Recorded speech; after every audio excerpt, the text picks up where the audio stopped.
Hola, ¿qué tal? ¿Cómo estás? Tenía rato de que no grababa contenidos. Bueno, en este momento lo estoy en video. Si lo estás escuchando en podcast, solamente audio, te invito a que lo veas en video porque voy a tener aquí una presentación y es el tema que en el podcast he hablado ya por algunos años y no me había dado tiempo de profundizar o de siquiera comentarlo. Este fue un tema que me llegó a mí profundamente en el 2015, que es cuando decido cerrar el estudio de desarrollo de software y concentrarme plenamente a juegos. Y en estos últimos 7 años ha habido muchos cambios, muchas sorpresas y siempre el tema de los ciclos organizacionales vuelve a mí. Es decir, son cosas que se repiten, ciclos que van dando vuelta. Cuando cierra un estudio, y vuelves a abrir otro estudio o termina una producción y vuelves a iniciar, tiene esa naturaleza de ciclos y como me gustó mucho en su momento y ha sido como una especie de guía para las decisiones que voy tomando durante el desarrollo de los estudios en los que estamos, los productos, las relaciones interpersonales, etcétera. Ha sido un tema que lo platico con mis amigos frecuentemente, sobre todo los que están a la cabeza de un estudio, quisieron abrir un estudio creativo, etcétera. Quizás este tema no sea de interés para la mayoría de las personas.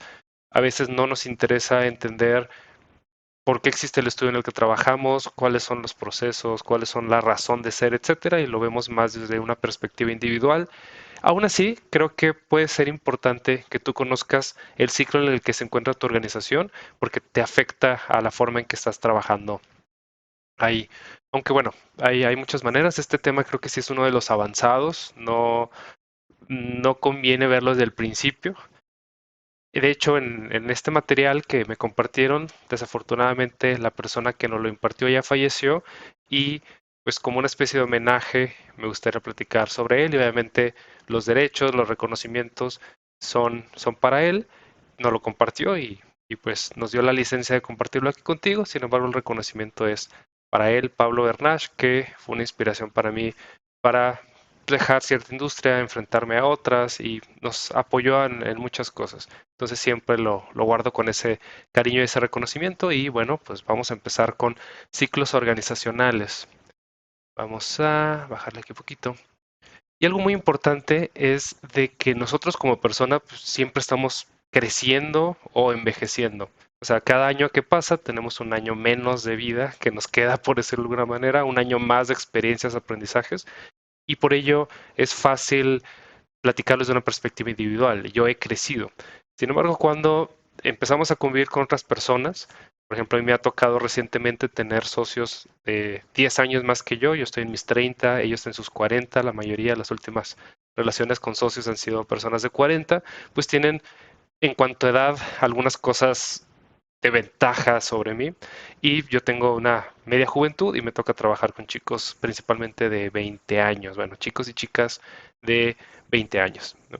Entonces, eso es un primer concepto, lo que es el envejecimiento de las personas y cuando trabajamos juntos formamos una organización y eso nos genera una organización que acaba de empezar y va creciendo y eventualmente va envejeciendo y eso tiene que ver con la parte de los ciclos. Igual, relaciones sentimentales. Por ejemplo, con una pareja, no podemos esperar que si corto con esta pareja, la siguiente se quede en el momento de la relación anterior. Se vuelve a empezar de cierta manera y pasa algo parecido con proyectos, con empresas, con estudios, con organizaciones. Voy a leer aquí muy rápidamente, tú lo puedes también ir leyendo. El tamaño y el tiempo no son causas de crecimiento y envejecimiento, sino es más nuestras formas de ser, nuestras tradiciones. Podemos acabar de crear una organización, una relación sentimental, y dependiendo en el momento en que nos encontramos, pues una relación envejecida, tradicional, por alguna manera, por decirlo de alguna manera. Igual que una organización pequeña, sin tradiciones, no siempre es joven, no siempre es joven, y lo que causa el crecimiento o envejecimiento no es el tiempo ni el tamaño, esto es como un mito que tenemos. Entre más gente, más empleados, más asociados, más dinero, más ventas, no significa que es una organización madura, sino son prácticas, dirección y cultura que vamos a irlo viendo y principalmente es el tema de esta organización. ¿Cómo es tu cultura? Digo, de esta charla. ¿Cómo es tu cultura? ¿Cómo dirige el grupo de ejecutivos, etcétera? A ver, esos puntos creo que son los que más vale la pena que los escuchemos. Joven significa que la organización puede cambiar con relativa facilidad, se adapta, se une a las tendencias y tiene una capacidad de ser flexible, que es algo que a veces nos cuesta y vamos a explicar por qué más adelante, aunque dado su bajo nivel de control es difícil predecir qué es lo que hará la organización. Es relativamente impredecible. Vieja que aunque tiene capacidad de control, la organización es inflexible y tiene poca propensión al cambio. Es rígida, es dura, no tiene la posibilidad de adaptarse tan fácilmente. Esos son los conceptos en los cuales vamos a ir arrancando y a ir platicando. Al igual que nosotros como personas o cualquier ser vivo, el crecimiento se manifiesta entre la flexibilidad y el control. Esa es la teoría detrás de todo esto. Conforme vamos creciendo, nuestro control es muy bajo, no controlamos lo que está pasando, la organización es muy caótica, eso es algo que nos pasa frecuentemente. No tenemos un control sobre el trabajo de la gente, sobre el dinero que se gana, hay muchas pérdidas, hay muchas ineficiencias, y conforme vamos madurando, vamos creciendo ciertas cosas, nos ocurre lo contrario. Todo es muy predecible. Sin embargo, si nos queremos salir de una estructura rígida, nos va a costar mucho trabajo y es algo que a veces nos pasa a los que queremos empezar, a los y las que queremos empezar a hacer un estudio creativo o a tener una vida independiente, pues esa independencia se asocia con caos. Y sobre todo a veces lo hacemos, y eso es algo que voy a platicar más adelante, porque quisiste abrir un estudio, porque quisiste una vida independiente. Y es una pregunta a veces complicada. En mi caso, yo lo hice por escapar de lo que estaba, de una vida industrializada, y pues dije, quiero una vida más independiente, en la que tenga cierto control de ciertas cosas, pero no me sienta tan presionado en otras. Y bueno, aquí en la gráfica lo vemos de cuando empezamos, tenemos mucha flexibilidad. Por ejemplo, me salí de mi trabajo donde me tenían muy oprimido, por decirlo de alguna forma, y en mi vida independiente tengo una completa flexibilidad, puedo trabajar a la hora que quiera, puedo tener los clientes que quiera, etcétera. Sin embargo, conforme voy creciendo de no tener mucho a realmente ir teniendo los primeros éxitos, tenemos un equipo de trabajo, pues las expectativas se van haciendo más firmes y ya no puede ser tan flexible. O sea, si a la gente no le pagas una expectativa fija, es muy posible que busquen otro empleo, por ejemplo. O si tus jugadores no les cumples ciertas expectativas, también van a preferir otro producto y ya no van a consumir los tuyos, etcétera. Lo vamos a platicar más adelante porque esa expectativa sobre tener a alguien trabajando para ti, si va a ser empleado, si va a ser asociado, tener un público, si lo vas a hacer las cosas gratis o lo vas a hacer a cambio de una recompensa económica o híbrida. Lo vamos a ir platicando poco a poco, pero eso, bueno, viene de temas que he platicado aquí en el canal de YouTube, en el podcast, que es por qué y para qué hacemos las cosas. Vamos a ver la aproximación de esta teoría de por qué abrir un estudio creativo, por qué abrir un negocio, por qué emprender, que son palabras como un poquito más avanzadas, o por qué tener una vida independiente y bajo ciertas libertades que vamos a platicar en un rato más. Pero bueno, el objetivo es crecer como persona, como líder, como artista, como creativa, como lo que quieras. Eventualmente nos lleva a un envejecimiento donde las cosas son muy tranquilas, son muy estáticas, sin embargo menos flexibles y eso a veces nos juega en contra. Y algo que me gusta mucho de este tema también son los problemas. Bueno, más bien, cómo enfrentarnos a los problemas. En cada una de las etapas de estos ciclos vamos a tener o nos vamos a enfrentar a muchísimos problemas diferentes. Y la parte que a mí más me gusta de este concepto es que hay problemas normales y anormales, problemas esperados y problemas inesperados. Los ponen en unos cuadritos, en 4 cuadritos. Y me gusta mucho porque la primera vez que hacemos algo es muy difícil saber qué esperar. Creemos las cosas que serán de alguna manera y cuando nos enfrentamos a ellas son muy sorpresivas.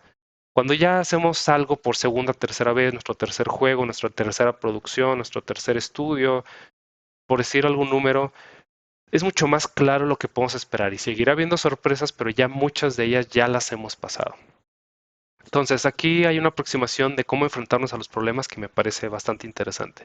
A medida que las compañías crecen y envejecen, la eficiencia, flexibilidad o autocontrol crea dificultades predecibles y repetitivas, problemas, o sea, cosas que ocurren una y otra vez.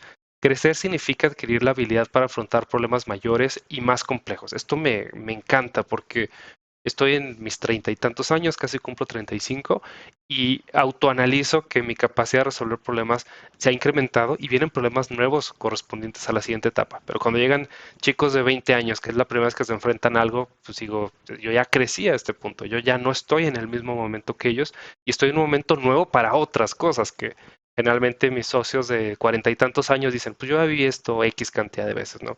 Y eso es algo muy importante interiorizar y a entender. Cada persona está en un momento diferente. Somos una organización y pensamos como equipo y aún así tenemos diferencias individuales. Entonces, número uno, los problemas siempre van a estar. Como persona y como organización nos enfrentemos hacia esos problemas va a ser una parte muy importante de algo que viene acá abajo, que es el éxito. Éxito personal o por lo menos sobrevivencia personal o al menos sentirnos plenos haciendo las cosas. Podemos no tener los indicadores de éxito, pero si tenemos la motivación suficiente para seguirlo intentando, quizás valga más la pena. Lo veremos en un rato más. Crecer significa adquirir la habilidad de enfrentar problemas nuevos y más complejos, y más problemas al mismo tiempo y más complejos. Bueno, envejecer supone una disminución en la habilidad de enfrentar los problemas. Esto está interesante porque a veces damos pasos para atrás. La organización llega a cierto punto donde ya no se puede sostener y se regresa. Y problemas que ya habíamos superado se repiten. Es una cosa bastante curiosa. La clave del éxito en la gestión, aquí estamos hablando de administración, no está en eliminar todos los problemas, sino centrarse en los propios de la etapa del ciclo de vida que vive la organización. Es decir, si estamos en X etapa, que los vamos a ver un rato más, no preocuparse demasiado por ciertos problemas, que sobre todo cuando venimos de un estudio más grande y acabamos de renunciar o nos comparamos con colegas que están en un momento diferente, es muy común medirnos contra ciertas comparativas, ciertas referencias que no aplican a nosotros. Este también es un punto que me gusta muchísimo de esta teoría. Cuando salimos de una empresa muy grande, de un corporativo y queremos aplicar esas técnicas a nuestro estudio pequeño y muchas veces eso no funciona. Una organización solamente está exenta de problemas cuando no hay problemas, o sea, cuando está muerta la organización. Y eso también me resonó mucho en su momento. O sea, esa tolerancia a la frustración, a entender que siempre habrá problemas y es parte de una mecánica, de una dinámica de trabajo. Sobre todo porque yo antes era muy perfeccionista y quería que no hubiera ningún tipo de problema y ahora los abrazo de una manera diferente, los tolero de una manera diferente y me enfrento a ellos de una manera diferente y quizás es algo que a ti también te sirva. Sigamos, problemas normales contra normales. Los problemas normales la organización los puede resolver usando su energía interna y eso también aplica a las personas. A veces tienes un problema personal que tú mismo puedes resolver. Tú misma puedes, con tu experiencia y con tu capacidad de enfrentar problemas anteriores, puedes enfrentarte a este. Pero los anormales exigen una intervención profesional externa. Mismo caso con personas, a veces tú ya no puedes sola superar cierta situación que parece muy obvia o que anteriormente ya habías resuelto. Pasa lo mismo en organizaciones y tendemos a ser muy tercos en querer resolver las cosas nosotros solos. Y claro, también a veces hay gente que se acerca contigo y te promete que te va a ayudar y al final no funciona. Si hay de todo, hay charlatanes, hay gente que te va a decir que se va a acercar contigo y te va a decir que te va a resolver las cosas. Mismo caso en salud, mismo caso en psicología, por ejemplo. Pero aún así, aunque haya personas que no hagan el resultado esperado, aún así a veces necesitamos ayuda externa. Y esta parte, sobre todo por nuestros egos, que los vamos a ver más adelante, nos cuesta mucho trabajo. Bueno, si los problemas son predecibles en cada etapa, se denominan sensaciones. Ya tengo una percepción de que el producto no está funcionando, de que no estamos contentos, contentas, etcétera, ¿no? Sensaciones le ponen aquí en esta teoría. Y si no son los resultados esperados y son problemas relacionados con la nueva etapa a la que estamos entrando, le llaman de transición. Por ejemplo, si antes no tenías equipo de trabajo y empiezas a incorporarlo, va a haber algunos problemas porque antes hacías tú todo y ahora tienes personas que te van a ayudar y pues hay una caída en el desempeño, ¿no? Entonces hay problemas que se sienten sensacionales, transicionales. A los problemas anormales que encontramos en un momento específico se le llaman complicaciones. Sabemos que pueden pasar estas cosas. No es muy frecuente, pero van a ser complicaciones. Y aquellos que son raros y que sobre todo determinan que no estuvimos preparados para pasar a la siguiente etapa, pero aún así algo nos forzó, le van a llamar patologías y estos son quizás los más riesgosos porque desde el fondo hay cosas que no hemos resuelto que nos están exigiendo algo que nos va a ser muy costoso dar o entregar. El, no sé cómo llamarle esto, el cuadrante de problemas normales y anormales, los representan con esta imagen. ¿La organización puede resolverlos por sí misma? Sí o no. y surgen con frecuencia durante esta etapa, son poco frecuentes o son muy frecuentes. Y vamos a analizar un poco de ellos para que tú hagas reflexión en tu organización, y yo lo hago en la mía frecuentemente, en dónde nos encontramos. Sensaciones, transiciones son problemas que la organización puede resolver, son cosas que están pasando y se espera que sucedan. Por ejemplo, que una persona nueva tenga una caída en su desempeño, que tome cierto tiempo en ser productiva, por decirlo de alguna manera, y la parte transicional, estamos en una nueva etapa, pero tenemos todos los recursos, todos los elementos para superar eso. Y las que requerimos ayuda externa, ya sea en forma de un asesor que haya hecho eso anteriormente o de más recursos, de una inversión externa o lo que sea, son complicaciones. Y aquellos que de fondo reflejan un problema más fuerte a trabajar, sería una patología, problemas anormales. Bueno, sigamos. 3 ejemplos. Sensación, falta de dinero. Muy frecuentemente vamos a ir en contra de tener todo el dinero necesario. Y muy frecuentemente vamos a sentir la soga en el cuello, el pie en el cuello de que nos falta dinero, ¿no? De cierta manera es algo esperado, es algo frecuente que nos va a pasar. Pero una complicación que se puede llegar a convertir en patología, bueno, la voy a relacionar con la tesorería, es un excesivo tiempo en que no ha habido dinero. Cuando durante 3 años ya no hay dinero, no ha habido dinero y hemos estado empezando a vender los automóviles y las casas, etcétera, es una patología, ¿no? Que de pronto falte dinero y haya un mes al año en que no podamos pagar al equipo, es una sensación, pero ya donde cada mes se vuelve patológico que tenemos unos problemas, ya es una complicación mayor que requerimos tomar decisiones más profundas. Y una gestión extraordinariamente autocrática, donde hay un líder supremo, una persona que tiene un control de todo y microadministra, etcétera, también puede ser una patología que funciona en ciertos momentos, pero no la puede sostener por mucho tiempo. Y algo importante de estas organizaciones, importante de esta teoría es la autosostenibilidad. Es decir, que los estudios estén abiertos la mayor cantidad posible de tiempo. Claro que depende de tu por qué y para qué. Si el objetivo de esta organización es generar un producto, un juego, por ejemplo, y cerrar el estudio y no volver a tocarlo, pues posiblemente esto no sea tan importante. Creo que para muchos de nosotros, para muchas de las fundadoras de estudios, pues el objetivo es tener una vida decente, digna, haciendo esto que tanto amamos y la organización, el estudio, pues es un vehículo para llegar allá, ¿no? Entonces, depende de tu por qué y para qué. En el envejecimiento, la burocratización, es decir, disminuir la capacidad para satisfacer las necesidades de los clientes de una manera flexible, se vuelve un problema repetitivo. Oye, es que para que no sea tan artesanal el proceso, tenemos que agregar burocracia, permisos, procesos. Y eso obviamente a ciertos clientes que encontraban ventajas en, en esa parte artesanal, pues de pronto ya no los van a tener, porque estamos, ¿se acuerdan? Metiendo más mecanismos de control. Estamos en una organización más madura. Entonces se pone en particular. El tratamiento curativo consiste en eliminar los problemas patológicos de la organización para que pueda pasar a la etapa siguiente del ciclo de vida. Bueno, vamos a ir viendo transiciones, crecimiento. Tratamiento preventivo, esto me lo voy a brincar un poco. Y esta parte me fascina. Cuando recién empezamos con la idea de un juego, con la idea de una organización, de un estilo de vida, etcétera, le llaman el noviazgo. Y esta parte está muy curiosa, muy interesante porque es una ilusión. No conocemos nada de realmente qué sería vivir en el día a día de una organización, de una relación personal o de crear una organización. Tenemos una idea romántica y es donde entra ese romanticismo. Yo lo estaba reflexionando en los últimos días del estamos en este momento en abril del 2022, sobre qué tan importante es que tengamos esa idea platónica, romántica, sobre hacer juegos, sobre hacer productos de entretenimiento. Y leyendo esta teoría me recordó esa parte que sí es necesario, porque yo estaba ya como apático de, pues es que, ¿cuál es el motivo? ¿Cuál es el propósito?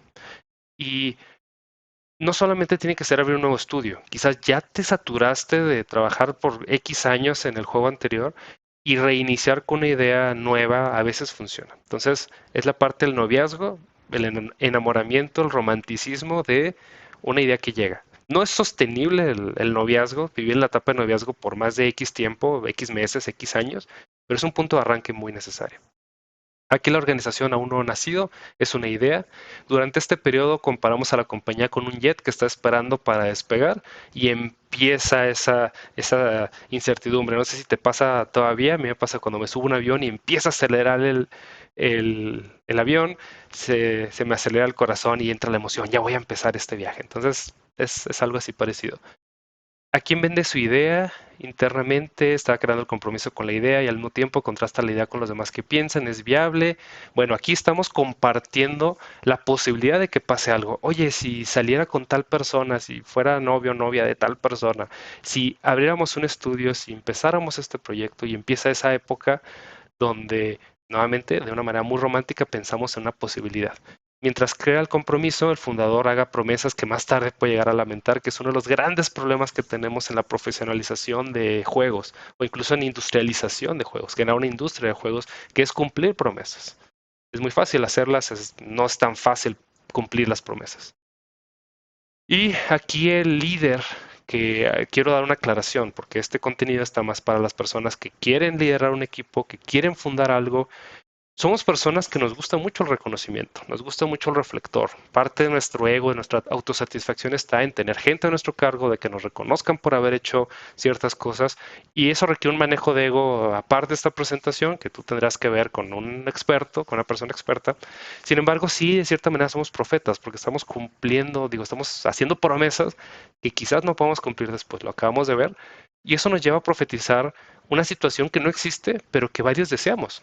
Oye, quiero trabajar en un estudio independiente, quiero ser parte del primer juego mexicano en publicarse en 40,000 consolas, quiero ser alguien que me lleve al siguiente nivel. Entonces tenemos esa parte como profética y si muchas personas no lo tienen, dicen, hay estadísticas que entre un 2, un 5, un 10% de la población les gusta este estilo de vida, pero la realidad es que más del 90% de la gente no quiere fundar cosas. Y eso es algo que de entrada nos va a separar, nos va a alienar, nos va a dar cierta soledad, que somos al principio los pocos que creemos en algo, en un proyecto, una idea, en un juego, y vamos a llevar mucho esa soledad y frecuentemente lo vamos a ir eh, contrastando o nos vamos a ir enfrentando a ello con varias cosas que veremos después. Pero al principio estamos relativamente solos.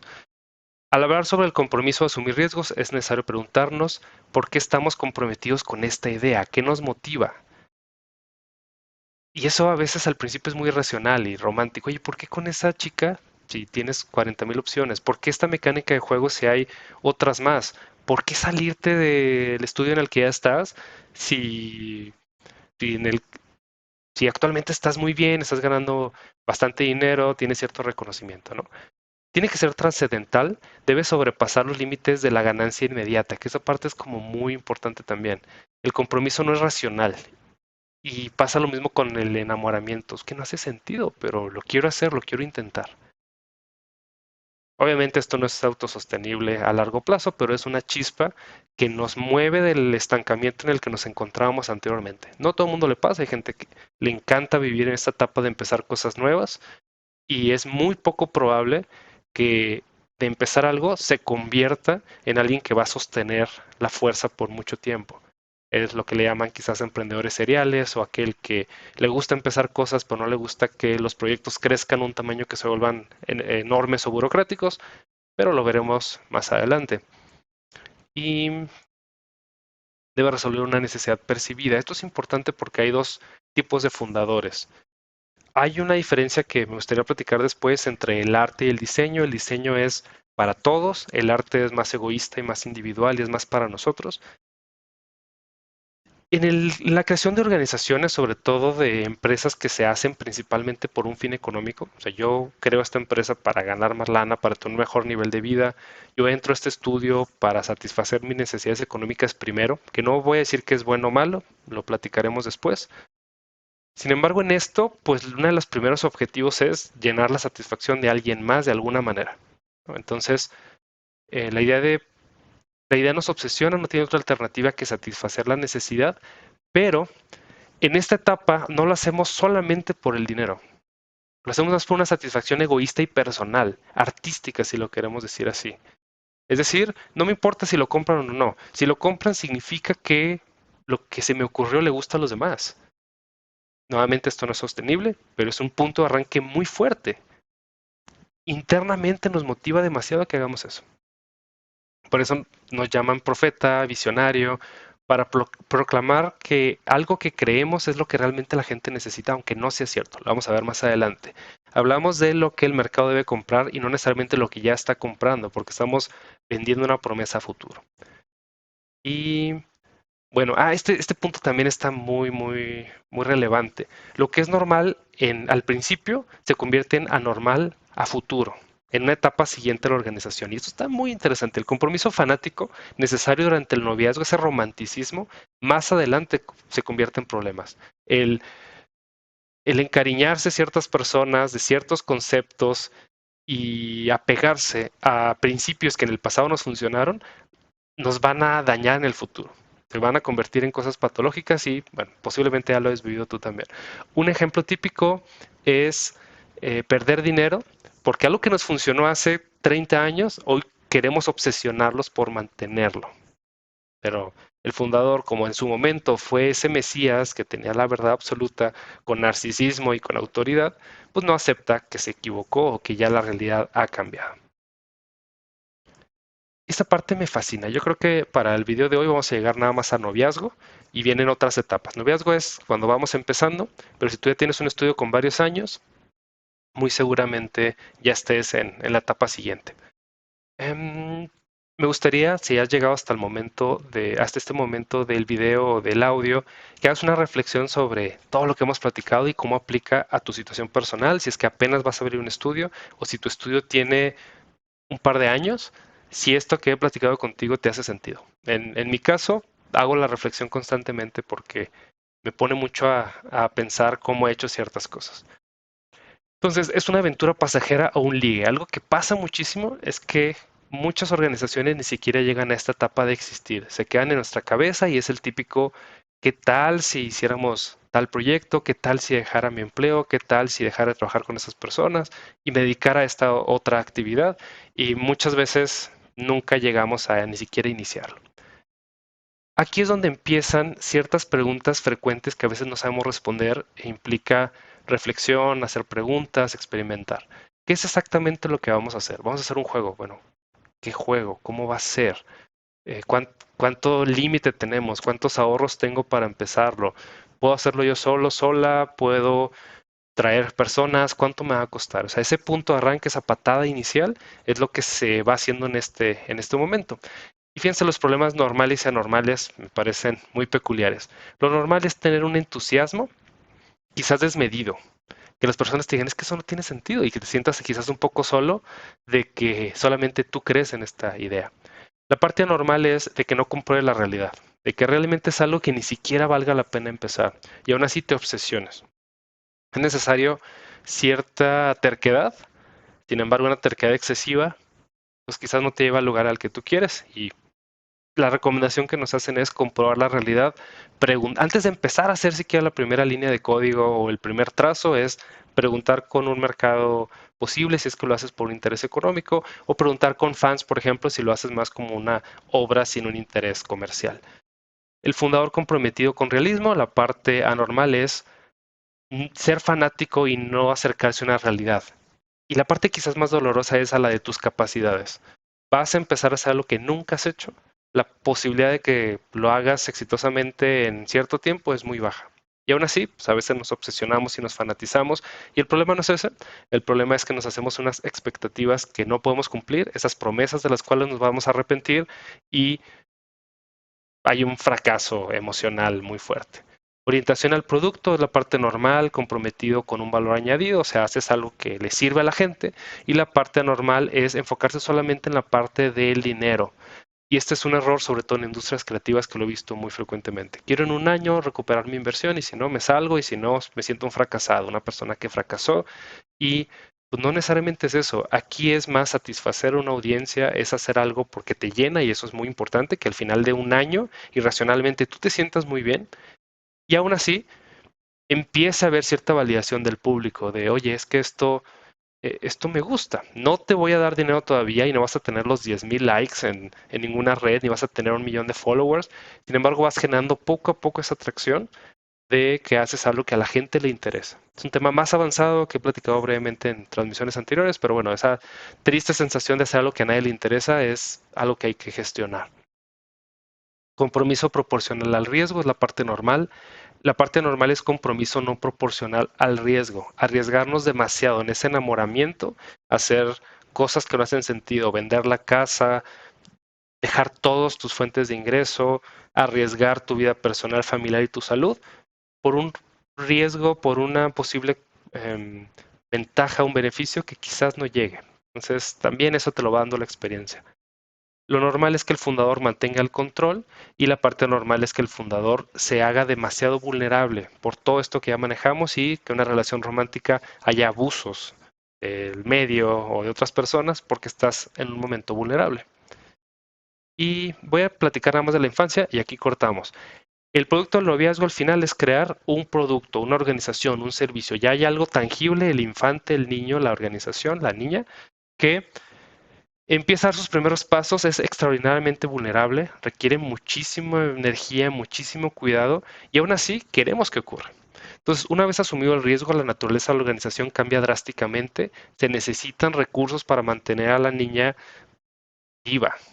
Requerimos mucho esfuerzo, muchos desvelos para que esta organización empiece a existir y no muera, porque la parte emocional es muy sencilla, en el sentido de, sueño con hacer cierta cosa, sueño con invitar a tal persona a salir y que andemos. Y una vez que empieza ese momento, requiere tiempo tuyo, requiere atención y requiere tu mejor energía. El centro pasa de las ideas y posibilidades a empezar a generar resultados. Oye, esto no está funcionando. Oye, la gente está empezando a pedir un sueldo y no lo tenemos. Una organización de tipo empresarial queda expresado en términos de vender, vender, vender, que es algo que lo he platicado en los últimos años, nos cuesta muchísimo a los creativos. A los artistas no nos gusta vender nuestro trabajo. A los que hacemos las cosas de una manera independiente, no queremos depender de ventas. No queremos que eso suceda. Queremos que mágicamente la gente llegue sola y la parte comercial ha sido un tema que me ha sido muy complicado. He tenido que cerrar algunas organizaciones por falta de ventas, por falta de ingresos, por falta de sostenibilidad. ¿Te acuerdas de las promesas? Hemos prometido que íbamos a poder hacer ciertas cosas, se hace la venta, pero no lo podemos cumplir.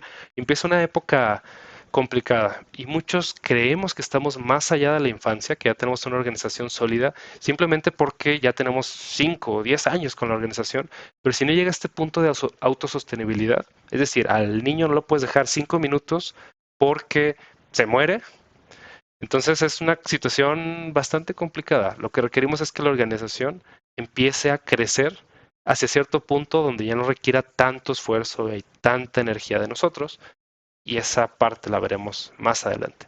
Existe el riesgo, ya no necesitamos más creatividad y más romanticismo, ya amarraste la relación, ya estás dentro de ella, ya no requerimos más propuestas, más sueños, más ideas, requerimos validación por medio de ventas y nos cuesta mucho trabajo.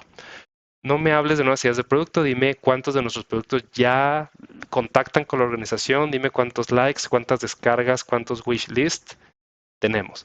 Para muchas compañías, organizaciones, estudios que van empezando, este cambio es un periodo de prueba muy duro y lo comparan con antes y después del matrimonio, antes de tener un hijo, después de tener un hijo o una hija. Y es una etapa bastante curiosa, pero lo vamos a ver en el siguiente video. Si te está gustando, deja un comentario y nos vemos en el siguiente video para la parte de infancia.